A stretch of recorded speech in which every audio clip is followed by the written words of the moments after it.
Det, der betyder mest for mig, det er, at det er en kompetent person, som jeg skal hen til. At den person kan rådgive mig så kompetent som muligt.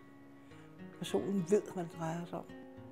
Jeg synes, det var et godt samarbejde, dengang jeg bad min praktiserende læge om at komme på ambulatoriet, fordi jeg synes, at min sukkersyge ikke forløb helt som det skulle. Og der kom jeg også på ambulatoriet næsten med det samme. Og på ambulatoriet, der kører tingene.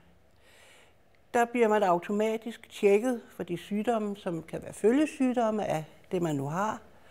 Og det er velsmurt. Det er faktisk ganske rart. Det fungerer. Det er ikke noget, man tænker over, men det fungerer. Altså, jeg har bedt min læge om at komme på et sundhedscenter, fordi jeg havde læst om det. Jeg tror, jeg havde læst om det op hos min læge. Og der bad jeg om at komme på sundhedscenter. Og det fik jeg så en henvisning til. Og det har været en god oplevelse. Altså, mit budskab, det er, at jeg som patient skal have oplysning. Jeg skal oplyses. Jeg skal have vide, hvad der står i mine journaler. Jeg skal have vide, hvad prøverne har givet af svar, sådan at jeg kan være med til at sætte mig ind i mit eget sygdomsbillede.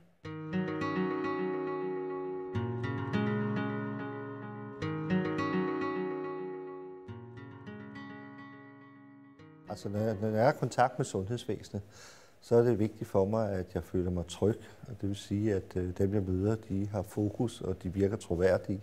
Jeg har jo en række kroniske sygdomme, men udover det, så her i sommer, så fik jeg et blødende mavesår og kom på en akutafdeling. Og der oplevede jeg netop fokus og troværdighed i en form, der gjorde, at man straks fandt ud af, at der var noget galt. Man fandt ud af, at det skulle behandles på maveafdelingen på Hvidovre, og i løbet af 35 minutter, så var jeg der og under behandling. Mit budskab til det fremtidige sundhedsvæsen, det er, at man skal arbejde for at være troværdig, og man skal have fokus, og så skal man gøre, hvad man kan, og ikke bare, hvad man skal.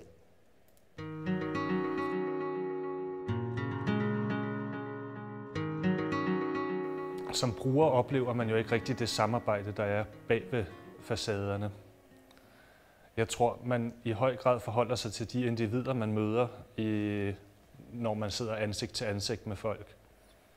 Og jeg tænker lidt, at samarbejdet er vel et udtryk for de rammer, som individet bagved har at arbejde i. Så mine oplevelser er meget bundet til de personer, jeg har mødt. Det vigtigste for mig, når jeg møder sundhedsvæsenet, det er, at jeg bliver mødt som person. At jeg bliver mødt som den Mads Trier Blom, jeg er. Og ikke som et patient, eller ikke som en diagnose, eller ikke som et CPR-nummer, afhængig af, hvem det er, der sidder på den anden side af skrivebordet. I min rejse gennem systemet har jeg haft et tilbud fra kommunen, hvor jeg fik tilbudt en støttekontaktperson. Da jeg var indlagt på hospitalet, erfarede jeg, at jeg havde rigtig meget glæde af at tale med en sundhedsperson om min sygdom og mine oplevelser. Så jeg søgte om at få en støttekontaktperson af kommunen, og jeg fik det med henblik på rent socialt behov.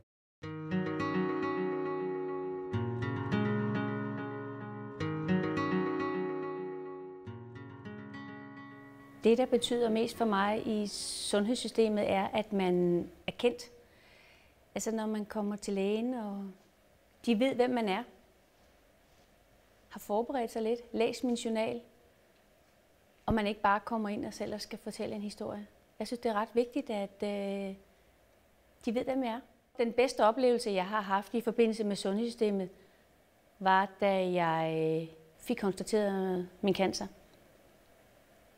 Fra jeg startede hos lægen, til jeg gennem hele systemet, det var som om, at der var lavet en fast drejebog, og det har den bare kørt efter, fra dag 1.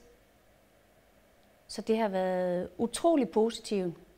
Jeg har haft en rigtig god oplevelse med sundhedsvæsenet. Få dage efter jeg kom hjem fra hospitalet, blev jeg ringet op af Kræft- og Sundhedshuset inde på Nørre Allé, der gerne ville have et møde med mig. Jeg vidste ikke, hvad jeg gik ind til, men kom derind på den aftalte dag. Og da man kommer ind for døren, så er det bare det mest fantastiske hus. Og man finder så ud af, at der er tilknyttet læger, sygeplejersker, fysioterapeuter, diætister og hvad man end har behov for det sted. Mit budskab til sundhedsvæsenet er, at jeg synes, det er rigtig vigtigt, at man arbejder på tværs. at når man kommer ind til lægen, eller du kommer på hospitalet, så ved du, eller ved den person, som man møder, om det er en læge eller en sygeplejerske, hvad det er, du har været igennem, om du kommer med en lungebetændelse eller et eller andet, så synes jeg bare, at de skal også vide, at jeg har været igennem et andet forløb. Og det burde de jo sådan set også kunne, fordi de har mit CPR-nummer. Så en lille smule forberedelse, når en patient træder inden for døren, det synes jeg er ret vigtigt også.